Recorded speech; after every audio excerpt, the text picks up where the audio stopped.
See how to display three-dimensional souvenirs along with your photos in a shadow box on today's Scrapbook Showgram.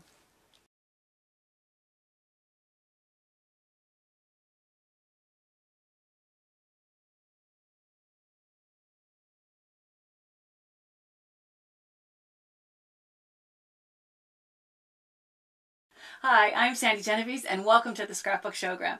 Here is the shadow box that I created because I wanted to be able to put the wine cork from the anniversary dinner that Glenn and Kara celebrated, some friends of mine.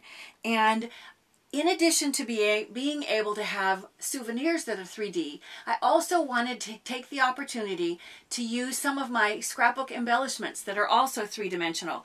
In this case, I don't know how well you can see in there, this, I'll hold up the one that's not in there yet. What is this even called? This is like a metal label holder. And some of these things are fun, and I like to use them like on the cover of a scrapbook or sometimes on that very first title page, but I'm not crazy about using really thick embellishments inside the book. So a shadow box is just the perfect way to be able to use some of those cool dimensional embellishments as well as my three-dimensional souvenirs. What you can see inside here is the cork, the metal embellishment with some brads, and the photo, and then the background is the page out of a book. So to begin with, you want the shadow box. Now, this one I got at IKEA. This one is a 5x5 size, $4. I mean, it's $3.99 actually. I mean, what a steal. And it comes in white or black. It also comes in a 9x9 size, this larger size, and that one is only $9.99 or basically $10. So you can get the 5x5 size for only $4 or the 9x9 size for $10, and once again, white or black, and you could also paint it if you want to. To create it, we're going to start with the inside pattern. If you look, I'll bring this up so you can see, when you get it, it comes with the little sheet that sat inside, and this is the perfect template to use in order to create the background for the whole page. So using this as a guide, I've then gone ahead and I've used it so that I could create the right size paper that's going to fit perfectly into the shadow box. And to decorate it, I'll start with some yellow, and I'm going to put some adhesive. Now you'd put more than this. And I'm going to position this along the top, and I'll snip off whatever excess there is hanging off the edge.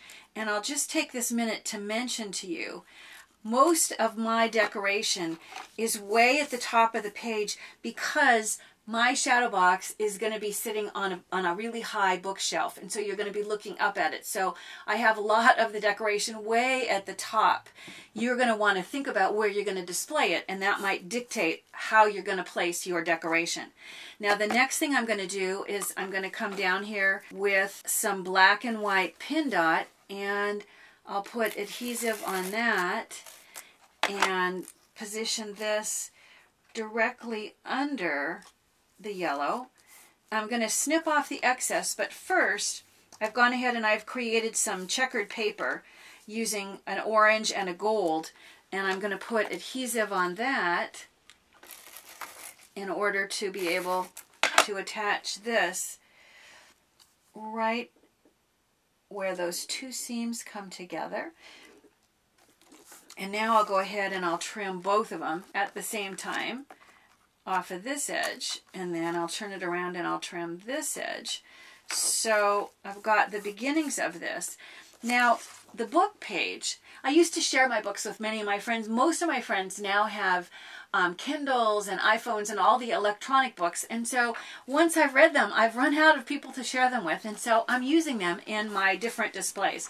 So here is a page that I've torn out of a book, and I'm going to put adhesive, in this case, on the page because I'm not sure exactly where to put it on the book. And then I'll go ahead